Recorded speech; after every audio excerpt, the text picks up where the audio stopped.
Tem algumas datas ou momentos em que o luto é mais difícil? Por exemplo, aniversário da pessoa, Dia das Mães, Dia dos Pais, Natal. Tem isso ou não influencia muito? Não, isso influencia e muito, porque... por exemplo, vamos usar o Natal como exemplo, né? O Natal, ele é o símbolo de família, né? Família reunida, mesmo que você brigue com a sua família, aquele tio chato, aquele primo que você nunca vê, mas é a sua família reunida. E você idealiza coisas no Natal, né? Puxa, eu quero fazer... Mesmo que você tenha, vamos dizer que você tenha tido natais horríveis na sua vida, né? E aí você fala assim, puxa, na minha família o meu Natal vai ser diferente. Meus filhos vão fazer assim, vão fazer assado, essa tradição é importante, esse ritual a gente quer fazer e tal. Tudo aquilo você constrói e você sonha com aquilo também. Só que a pessoa tá junto. Às vezes é o pai, a mãe, às vezes é o esposo, às vezes são os filhos, enfim, aquele que é importante pra você tá lá. E aí quando a pessoa não tá mais lá, parece que não tem mais graça. Porque, aquela pessoa não tá mais lá. Então é muito triste, porque eu fico me lembrando como era quando a pessoa tava lá, o que a pessoa diria, o que ele gostava de comer com passas ou sem passas. Então essas questões que são muito corriqueiras nossas, elas se tornam muito complexas. Porque não tá só lembrando da passa, você tá lembrando da pessoa e de tudo que ela representa. Você puxa um fiozinho e vem tudo de uma vez. Vem o rolo de lã inteiro. Exatamente. Então, isso acontece no Natal, isso acontece no Ano Novo, isso acontece no aniversário, essas datas, tipo Dia dos Pais, Dia das Mães. Isso acontece no aniversário de casamento, aniversário de morte. Então, por exemplo, vou dar o meu exemplo pessoal, né? O Bruno morreu no dia 26 de setembro.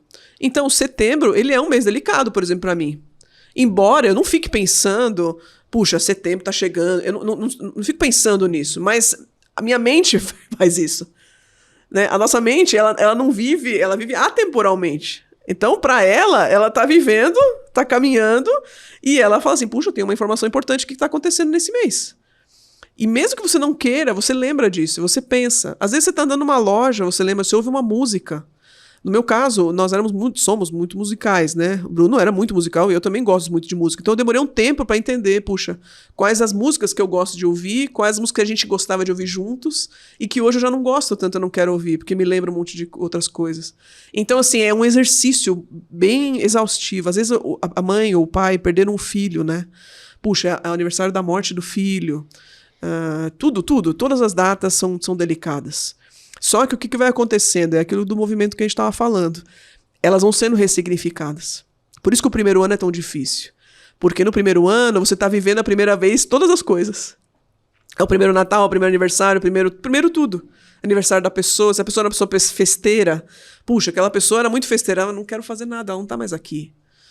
E aí você perde E aí depois do segundo ano aquilo tende, né, se você começa a viver de maneira saudável mesmo, né, assim, tentando buscar uma ajuda, não só terapêutica, como espiritual, como rede de apoio, é um combo de coisas, né, que precisa acontecer, assim, que você precisa entender que você precisa de ajuda.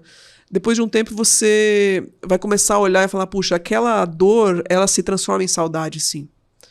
E aquela dor, aquela lembrança dolorosa, ela passa a se tornar uma lembrança amorosa e que você tem saudade. Então você sente a saudade, você não esquece da pessoa, mas o tipo de dor, vamos dizer assim, muda. Porque não é mais a dor aguda daquela perda que te dilacerou. É a lembrança de falar, puxa, essa piada aqui, ele dava risada, ou eu me lembro disso. Porque tem coisas, e é aquilo que você falou, você se relaciona de uma forma com as pessoas. Então tem lembranças que só eu tenho, porque só eu e o Bruno vivemos.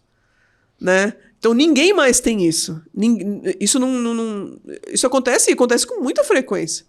Né? Ou às vezes o Bruno ele dava apelido para as pessoas. Né? Porque ele era essa pessoa. Ele fazia piada e dava apelido. Então às vezes eu olho para a pessoa e eu penso num apelido que ela poderia ter. E eu penso assim, eu contaria para ele. Porque ele quer entender a piada. Porque é uma coisa boba. Né? Mas é uma lembrança que eu tenho. Então, assim, é isso que é difícil. Então, você perde a rotina mesmo, o dia a dia, e essa cumplicidade. Porque a pessoa não tá mais lá. Né? Então, eu acho que esse é o desafio, assim.